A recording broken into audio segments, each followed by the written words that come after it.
हैं? देखिए, shadow Assassin's जो कि 9 दिसंबर 2022 यानी शुक्रवार को सिनेमा घरों में आ चुकी है। आप सभी से रिक्वेस्ट है कि प्लीज़ इस फिल्म को देखें। ये एक बहुत ही कंटेंट ड्रिवन सिनेमा है जिसको बनाने में हमारी पूरी टीम ने, नीलांजन दत्ता, हमारे प्रोड्यूसर्स अनिल अनिल गोस्वामी, राहुल कपूर, इन लोगों ने बहुत ही दिल से इसमें पूरी मेहनत की है। और आप सबसे मेरी रिक्वेस्ट है कि प्लीज़ इस फिल्म को देखें। हमारी कास्ट ने इसमें अपने, चूँकि स्क्रिप्ट इतनी अच्छी है कि सब ने जिससे जो बन पड़ा अपनी तरफ से पूरी मेहनत की है, और मुझे पूरी उम्मीद है कि आपको ये फिल्म पसंद आएगी। फिल्म में 2 बेहतरीन गाने हैं जिसे जुबिन गर्ग और हमारे जावेद अली साहब ने इसको अपनी आवाज़ दी है, और वो तो आप लोगों को बहुत ही पसंद आने वाले हैं। और ये फिल्म आपके साथ रह जाएगी, ये मैं आपको बहुत ही गारंटी देता हूँ कि ये फिल्म आपके साथ, इसकी कहानी, इसकी परफॉर्मेंसेस, इसका कंटेंट, ये सब आपके साथ रह जाएगा जब आप इस फिल्म को देख के निकलेंगे। तो इसको मिस मत कीजिए, फिल्म ज़रूर देखिए। आपके पीवीआर सिनेमा हॉल में, सिनेपोलिस में, हर जगह ये फिल्म पहुंच चुकी है, जल्दी ही देखिए। सर, आपके किरदार की बात की जाए तो आपने पुलिस वाले का किरदार किया है, क्या कहना चाहेंगे, कितना कठिन था? देखिए, एक्टर के लिए तो हर रोल में चैलेंज होता है, और उसको, उस चैलेंज को बहुत ही दिमाग से, दिल से, जो उसमें स्क्रिप्ट में दिया हुआ है, उस चैलेंज को एक्सेप्ट करके कैरेक्टर की तैयारी करनी पड़ती है। तो मैं आई एम ब्लेस्ड कि मुझे नीलांजन दत्ता जी जैसे डायरेक्टर मिले जिन्होंने मुझे पूरी एक हेल्प की इस कैरेक्टर को तैयार करने में। जो जो चीज़ें उनको चाहिए थी, बड़े प्यार से उन्होंने, अगर कभी गलत दिशा में जा रहे हैं तो उसको उन्होंने हल्का सा एक बता करके और उस चीज़ को लेकर के आए। तो अपनी तरफ से तो जो मेहनत की, लेकिन जो दत्ता साहब ने, जो नीलांजन दा ने हेल्प की इस कैरेक्टर को खड़ा करने में, और ख़ास करके पूरी फिल्म में जब उन्होंने स्क्रिप्ट रीडिंग के दौरान, जब हम लोग की रिहर्सल्स हुई, तो उस दौरान उन्होंने इसके ग्राफ को जिस तरीके से मेरे माइंड में फीड किया, वो बहुत हेल्पफुल था। तो all credit goes to script and director and the writer of course. ये 3 पिलर्स जो जिन्होंने हेल्प की और इस कैरेक्टर को लाने में मेरी मदद की। आपके किरदार की बात करें तो बहुत सस्पेंस वाला आपका किरदार है। जी हाँ, क्या पब्लिक की तरफ है या उसकी तरफ है, तो क्या कहना चाहिए? ये सस्पेंस पब्लिक खुद जाके देख के खोले तो अच्छा है, वरना स्पॉइलर होगा। मुझे मज़ा आया क्योंकि ऐसे किरदार आसपास में अपने कुछ एक देख चुका हूँ जो आपके लिए तो बहुत अच्छे होते हैं, लेकिन वो अंदर क्या कर रहे होते हैं, उनके दिल में क्या चल रहा होता है, कभी पता नहीं चलता, और वो लास्ट तक नहीं पता चलने देते हैं कि वो हैं किस तरफ। और वो जब जिस तरफ पलड़ा भारी होता है उस तरफ वो बैठ जाते हैं। तो ऐसा ग्रे कैरेक्टर मैंने मेरी लाइफ में शायद अभी पहली बार किया, इतना सारा काम करने के बाद। तो ये एक अलग किस्म का चैलेंज था। तो बेहतर होगा कि ऑडियंस जाके देखे और फिर देखे, पता लगेगा उनको कि मैं किस तरफ हूँ।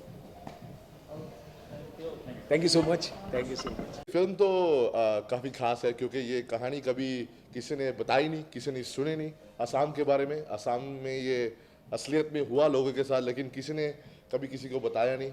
और ये दिस इज़ वेरी सैड। और लेकिन अभी अभी वो वक्त आ गया है कि हमने हमारी फिल्म के ज़रिए असम की कहानी बताई, ताकि पूरे इंडिया के लोग इस कहानी के बारे में जाने। सिर्फ इंडिया के लोग ही नहीं, पूरी दुनिया में ऐसे हादसे हुए हैं।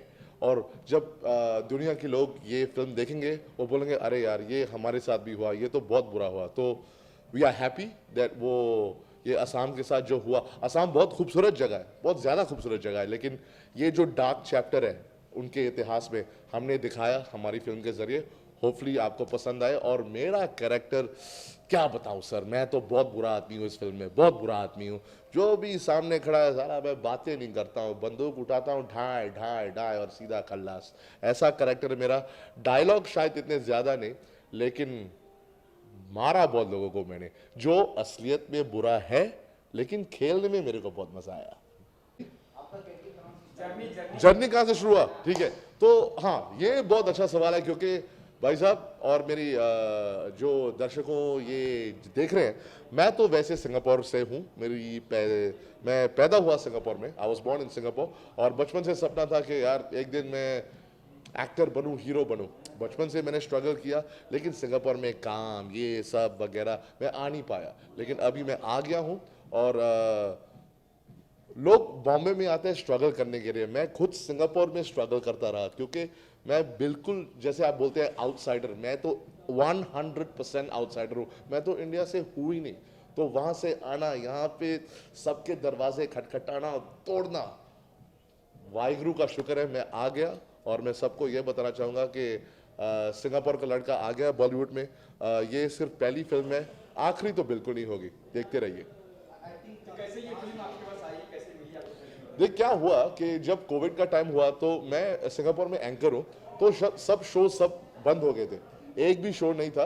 तो मैं अपने प्रोड्यूसर के साथ बैठा एक दिन, अनिल, उसने बोला क्या करे, मैंने कहा तू बोल क्या करे। उसने बोला मैं सोच रहा हूँ, एक स्क्रिप्ट आई है मेरे पास, मैं सोच रहा हूँ ये फिल्म मैं बनाऊँ। अरे मैंने कहा सर हम भी थोड़ी बहुत एक्टिंग जानते हैं। इसे हाँ तेरे लिए एक रोल सोचा है। तो मैंने ऑडिशन किया हमारे डायरेक्टर के लिए, निरंजन दत्ता। उन्होंने देखा और फिंगर्स क्रॉस उन लोगों ने मेरे को चूज किया इस रोल के लिए, और फिर द रेस्ट इज हिस्ट्री, मैं आ गया। रिएक्शन तो पहले बात बहुत हैरानी हुई, क्योंकि आई डिडंट नो ऐसा आसाम के साथ हुआ। तो जब मेरे पास स्क्रिप्ट आया, स्क्रिप्ट तो काफ़ी अच्छा था। मैंने पहली बात यह है, रोल को छोड़ो, मुझे एक कहानी बतानी है हमारे फिल्म के ज़रिए, और सबको बतानी है, सबको सुनानी है। और फिर जब मैंने रोल पढ़ा तो मैंने कहा हाँ ये रोल बहुत अच्छा है, क्योंकि एक्चुअली आप सोचो, अभी छोटा मुंह बड़ी बात, लेकिन अगर आप सोचें तो टाइटल रोल तो मैं ही हूँ मैं हूँ शैडो असैसिन, तो मैं ही हूँ शैडो से निकल के लोगों को मारता हूँ। तो बहुत बहुत मज़ा आया, बहुत ज़्यादा मज़ा आया जी। हाँ हाँ, आप कह रहे हैं कि अभी थप्पा लग जाएगा, टाइप कास्ट हो जाएगा। हाँ ऐसा होता है, और हर इंडस्ट्री में होता है।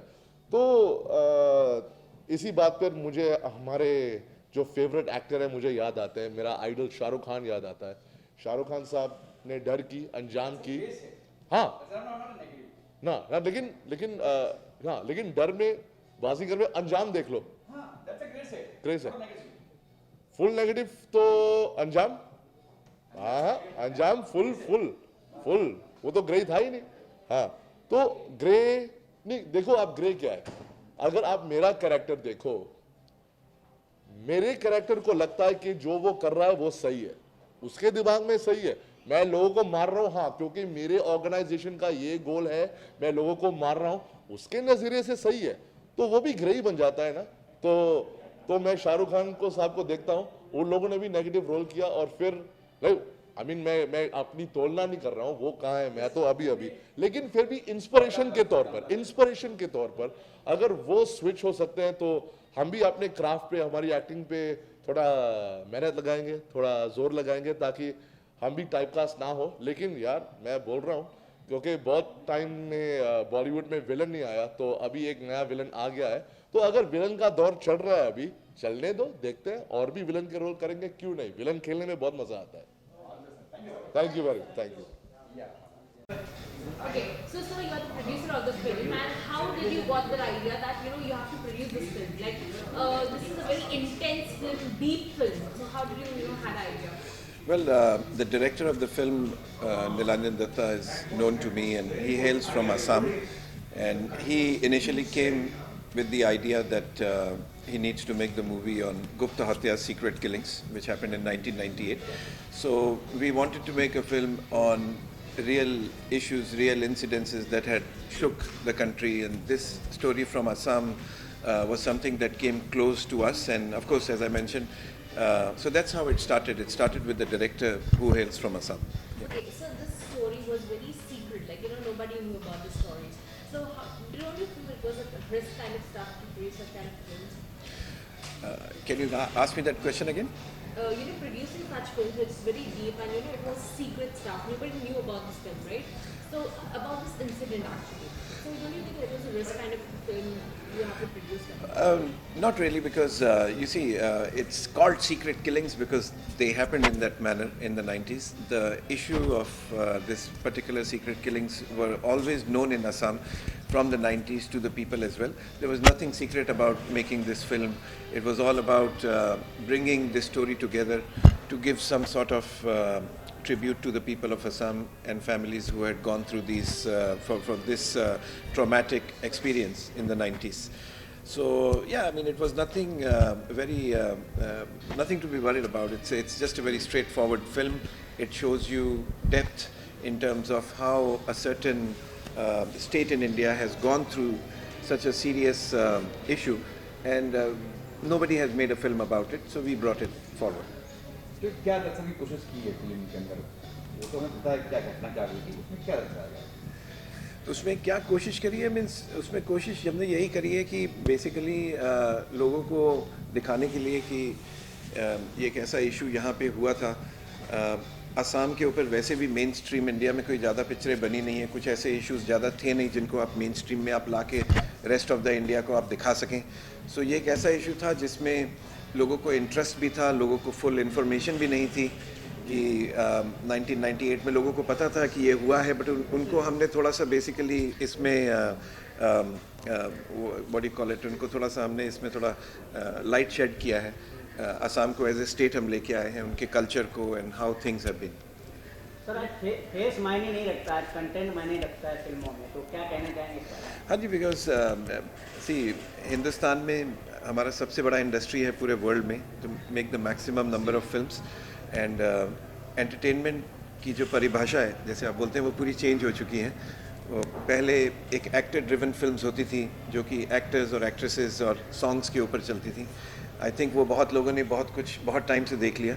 आज की पिक्चरों में हम लोग सच्चाई ज़्यादा पसंद करते हैं, उन्हें रियल लाइफ इश्यूज़, क्योंकि कंट्री इतनी बड़ी है उसमें इतने सारे इश्यूज़ हैं जो कि कहीं पे भी कवर्ड नहीं है, तो लोग प्रेफर करते हैं even the youngsters in the country की यहाँ पे आप उन्हें ट्रू लाइफ इंसिडेंसेस दिखाएं जिससे वो रिलेट कर सकें, और अगर डायरेक्टली रिलेट ना भी कर सकें उन्हें लगता है कि हाँ ये इंस्पायर्ड रियल इंसिडेंसेस से हुई है।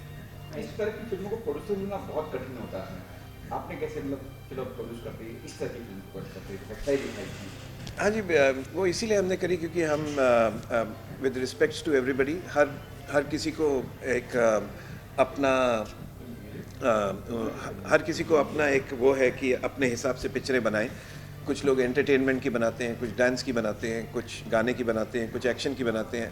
हमें लगा हम थोड़ा सा कुछ हट के करें, कुछ डिफरेंट लोगों को दिखाएं। इन टर्म्स ऑफ दैट थोड़ा मुश्किल काम है बिकॉज इतनी कमर्शियली, आपने सही बोला कि इतनी कमर्शियली चलने की थोड़े से मुश्किल होती है क्योंकि हाँ इसको लोग कैसे रिसीव करेंगे, पर हमारी कोशिश है सूनर और लेटर हम दो तीन पिक्चरें ऐसी और बनाएंगे तो हो सकता है और लोग उसमें देखें। बट अभी बहुत लोग ऐसी पिक्चरें बना रहे हैं, हम अकेले ही नहीं हैं, काफ़ी लोग कंटेंट ऐसा सत्य घटना पे फिल्म बनाना प्लान है कि आगे इंस्पायर्ड एकदम इमीडिएटली ये इंसिडेंट्स वहाँ पे घटना ऐसी घटी थी, उसमें कुछ ऐसे कैरेक्टर्स और कुछ ऐसे डिस्क्लेमर्स हमने दिए हैं to bring about the film, but inspired तो रियल लाइफ इंसिडेंट्स हैं। Okay, sir, as you said कि inspired from real life incidents, तो आजकल मतलब टेक्नोलॉजी के ज़माने में काफ़ी कुछ इतना हो रहा है आगे पीछे ऊपर नीचे, तो don't you think you should also produce and make a film in such a मतलब ये इंसिडेंट काफ़ी लाइफ में हो रहे हैं, किसी कहीं ना कोई मर्डर होते जा रहा है इस टेक्नोलॉजी के ज़माने में, तो आपको नहीं लगता कि ऐसे टेक्नोलॉजी वाले पैरा उठाने चाहिए? या I mean it depends, India में नहीं पूरी दुनिया में एक डिफरेंट तरीके की सिचुएशन है, एक क्राइम की सिचुएशन है, एक रियल लाइफ इंसिडेंसेस की सिचुएशन है। इंसिडेंट इज़ अ कम्युनिटी और कहीं पे किसी स्टेट में या किसी एक प्रांत में होता है, एक क्राइम जो होता है वो इंडिपेंडेंटली टैक्सी में हो सकता है, इधर उधर हो सकता है, तो डिफरेंट टाइप की डिफरेंट तरीके की डिलीवरेंस है। इसमें टेक्नोलॉजी साथ दे सकती है, जहाँ जहाँ कैमरा लगे हैं people have got a lot of, but उसमें मेरे को ये समझ में नहीं आ रहा है कि वो टेक्नोलॉजी कितना साथ देगी, क्योंकि कंट्री बहुत बड़ी है, एक हद तक ही आप उसको कवर कर सकते हैं। कुछ ऐसे इंसिडेंसेस हैं जिनको आप थोड़े टाइम के बाद ही बाहर ला सकते हैं, क्योंकि अभी टेक्नोलॉजी जहाँ पे भी है वो इंटीरियर इंडिया में इतनी ज़्यादा शायद ना हो। I hope I answered your question correctly. So वो पता नहीं है, आई मीन टेक्नोलॉजी काम करती है कहीं पे, बट इन इस टाइप के इंसिडेंसेस में थोड़ा मुश्किल है। Thank you. जी जी जी। So Shadow Assassins is a film which is based on true events, सच्ची घटनाओं पर आधारित। इन 1990 1998 from 1998 to 2000, there were some killings, secret killings in in Assam, and एक ऐसी कहानी है जो इस पूरे भारत देश को पता नहीं है. सो पहली बार जब मुझे नीलांजन रीता दत्ता ने मुझे बताया, then I wanted to be a part of a story which is a true story, and the very fact that it is being out in the open, it is only going to bring in a lot of peace to the families who have lost their lives about 20 years back. So I wanted to be a part of the film, and I can call it as a one last appeal on behalf of those families, one last cry, and it's a film that will really touch your heart. It will appeal you, to connect with each other on a humane level, and bring in a lot of peace and joy in our lives. So that is why. कैसी ये film आपको मिली, कैसे बताएंगे audience क्या बताएंगे इस तरह से आपको? सो मुझे नीलांजन रीता दत्ता ने कनेक्ट किया एंड उन्होंने मुझे नरेट किया film. And Nilanjan Rita Datta is also from film and television institute of India, and he's a very well-known director, national award winner, and for a very long time we all had wanted to do something together, and script जब मुझे पता चली, so that is when I wanted to be a part of it. There was no going back, because I wanted to be a part of something which is very meaningful in a way, क्योंकि आजकल social media bombardment इतना है visual that हमारा attention span is not more than about 30 seconds. So this is a film that will really ground you down and just make you feel a little relaxed and easy about things, and will be of some meaning into your life. So I want to be a part of that entertainment too. क्या इन्होंने कोशिश की है film में, तो घटना तो थी वहाँ पे, उस घटना के रूप में क्या दिखाया गया, घटना को दिखाया, उसके बाद किसने किया है, क्या किया है? एक कहानी एक नॉर्मल यंग मैन, एक कॉलेज गोइंग बॉय की है, जिसकी जो उन परिस्थितियों की वजह से उसका रूपांतरण होता है उसके जीवन में. A transformational story from college man to a rebellion. So उसी के माध्यम से उस स्टोरी को रिफ्लेक्ट किया गया है. So his life is a mirror to what has happened in Assam. So उसकी लाइफ में क्या क्या चेंजेस आते हैं, फैमिलीज़ में क्या चेंजेस आते हैं, किस तरीके से उसकी ज़िंदगी प्रभावित होती है, उसके घर वालों की ज़िंदगी प्रभावित होती है. सो ऐसे ही इस फिल्म को बड़े ही एक इंटरेस्टिंग तरीके से प्रेजेंट किया है, so that it can also entertain you at the same time, but at the same time brings forward what has happened there. So that is what it is. So, इस फिल्म में काफ़ी senseless killing बताया गया है, मतलब कहीं से भी किसी की लाश मिल गई. So what is your view about it? मतलब इस फिल्म को लेके कितना दर्द महसूस होता है? सो हम लोगों ने जब शुरू की थी ये फिल्म, तो उस पेन को 100% एक्सप्रेस कर पाना is not possible, but as film makers and as artists we can try our best and 100% to उस लेवल तक जाए. And it is our commitment and our honesty in terms of expressing that thing to the people. So we have met certain families who were involved in it, and we cannot even imagine what they have gone through. So if in any way we are able to relate to them, if in any way we are able to move their hearts, if in any way we are able to justify the story and the journey of Nirbhay Kolita, which is my character, then I will be happy in a way. Last में क्या कुछ संदेश देगी लोगों को, audience क्या कुछ सिखा के जाएगी फिल्म, कुछ देगी संदेश, मैसेज देने वाली film? Absolutely. So this film is a very, very important film of our times, a film which will let you all know that violence is of no use, and किसी भी तरीके का आतंक, किसी भी तरीके का violence will only bring in things which will make you repent later. So we should not in any way get into that path. Instead, we should respect and love each other, and honor each other's presence, and just be good human beings. Yeah. Thank you. Thank you. मैं ऐसे जुड़ा हूँ कि नीलांजन दा हमारे senior और मेरे teacher भी रह चुके हैं. उन्होंने मुझे पढ़ाया भी है, तो मुझे तब से जानते जब से मैं स्टूडेंट था। तो जब उनका फ़ोन कॉल आया और जब उन्होंने मुझे कंसेप्ट सुनाया तो फिर वैसे भी ना करने का तो कोई सवाल ही पैदा नहीं होता। ऐसी फिल्मों का पार्ट होना हम लोगों के लिए बहुत ही ज़रूरी भी है और इम्पोर्टेंट भी है। किसका किरदार है आपका फिल्म के अंदर? मुकुल है मेरे कैरेक्टर का नाम, और वो है, उसकी एक अपनी लड़ाई है, और वो बंदा जो है उसके भी लाइफ में कुछ ना कुछ ज़रूर हुआ है जिसकी वजह से वो हथियार उठाने पे मजबूर हुआ है। और क्लियर है वो जो भी कर रहा है।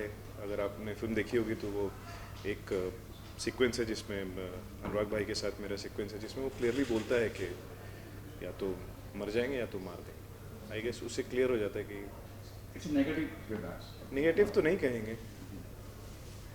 सर आपका क्या व्यू था जब आपने स्टोरी सुनी या फिर आपका कैरेक्टर है वो सुना, मतलब what was the first view कि इतना पेन सहा होगा लोगों ने, तो आपको ये कैसे रिप्रेजेंट करना है? हाँ, पहले तो सिंक होने में ही टाइम लगा बिकॉज मैंने कभी नहीं सुना था इस तरीके से। और जब फिर मैंने स्क्रिप्ट पढ़ा तो धीरे धीरे जब सिंक इन हुआ तो मैंने कहा ये बहुत ही इंपॉर्टेंट फिल्म है, बहुत ही स्ट्रॉन्ग फिल्म है, ऐसी फिल्में बननी चाहिए, लोगों तक पहुंचनी चाहिए। Okay, so what do you think ये जो फिल्म है वो एक पॉजिटिव रिप्रेजेंट करेगी या फिर नेगेटिव रिप्रेजेंट करेगी? क्योंकि आजकल के ज़माने में मर्डर्स है, किलिंग है, ये काफ़ी नॉर्मल हो चुका है, मतलब टेक्नोलॉजी का ऐसा यूज़ हो रहा है कि you never knew it. So what do you think about this film? लेकिन ये मास किलिंग के ऊपर है ना, और ये ट्रू इवेंट्स के ऊपर है। तो आसाम के लोग हों या फिर कोई भी एक साधारण सा इंसान हो किसी भी राज्य से, वो डेफिनेटली वो रिलेट इन द सेंस कि ऑब्वियसली खुश तो नहीं होगा ना, किलिंग्स देख करके कौन खुश होता है। ट्रू इवेंट्स पे है ना फिल्म। आपने सुनी सर कहानी पहले सुनी थी कहानी वगैरह ये क्या आपने सर्च किया बाद में जब आपको स्क्रिप्ट आई? नीलांजन दा ने जब मुझे स्क्रिप्ट भेजा तो फिर थोड़ा बहुत मैंने रिसर्च किया, और नीलांजन दा से ही बात हुई। और जो बिकॉज नीलांजन दा ने वो ज़िंदगी कहीं ना कहीं उन्होंने देखी, क्योंकि वो वहीं से आते हैं, और जब वो FTI में पढ़ा रहे थे तो शायद तब से उनके जहन में ये स्टोरी था और ये कैरेक्टर्स भी थे जो उन्होंने बनाए। और लास्ट में क्या कहना चाहेंगे ऑडियंस को? मैं बिल्कुल रिक्वेस्ट करूँगा कि ये बहुत ही इंपॉर्टेंट और स्ट्रॉन्ग फिल्म है, और ये फिल्म सबको देखनी चाहिए। रेगुलर फिल्म्स तो सब लोग देखते हैं, फिल्म्स है, उसको हम कैटेगराइज कर देते हैं रेगुलर, कमर्शियल, आर्ट, टेरर, जो भी बोलो। और बहुत अच्छा काम किया है सारे एक्टर्स ने। अनुराग भाई ने बहुत अच्छा काम किया है, नीलांजन दास ने बहुत मेहनत की है, सबने बहुत मेहनत की है। So it's a very important film, please do watch our film, यही बोलूँगा। ओके सर, आपका जो कैरेक्टर है काफ़ी इंटेंस बताया गया है, तो उसके बारे में आप हमें बताइए कि इस कैरेक्टर को अंदर ग्रास्प करने के लिए आपको कितना टाइम लगा? देखिए, मैंने टाइम स्पेंड तो सेट पे ही किया, ऐसा कोई वर्कशॉप हुआ नहीं था बिकॉज बहुत ही कम टाइम लिमिट में और वैसे करके बनाया गया था। नीलांजन दा के साथ मैंने काफ़ी टाइम स्पेंड किया था सेट पे, अनुराग भाई के साथ काफ़ी टाइम स्पेंड किया था मैंने सेट पे, जिससे मुझे समझने का मौका मिला। और स्क्रिप्ट पढ़ के ही वो करने को, मतलब आप समझ रही हैं, आप जब एक कोई टेक्स्ट पढ़ती हैं तो फिर अपने आप चीज़ें आप विजुलाइज भी कर लेती हैं, तो ज़्यादा मेहनत एज इन की बिकॉज चीज़ें क्लियर थी। तो हाँ। So have you met the people, मतलब उनकी फैमिलीज को या फिर ऐसे कहीं पर भी आप मिले हो, उनका दर्द या फिर वो ग्रास्प करने के लिए कि इतना कुछ हुआ था इनके साथ and now how they are living? नहीं, मैं मिला नहीं हूँ, लेकिन जो अनुराग ने कैरेक्टर प्ले किया है उस कैरेक्टर के थ्रू ही अगर आप उसकी जर्नी देखिए तो आप अपने आप इन्वॉल्व हो जाएंगे कि एक ग्राफ है ना, एक स्टूडेंट जो पूना में पढ़ रहा है, उसका बड़ा भाई शामिल था, कैसे फिर उनकी फैमिली कैसे इन्वॉल्व हो जाती है चीज़ों में। सो और कहीं जाने की ज़रूरत ही नहीं, तो सेंट्रल कैरेक्टर जो लिखी गई स्क्रिप्ट में उनके थ्रू ही अगर आप देखेंगे तो बहुत कुछ है।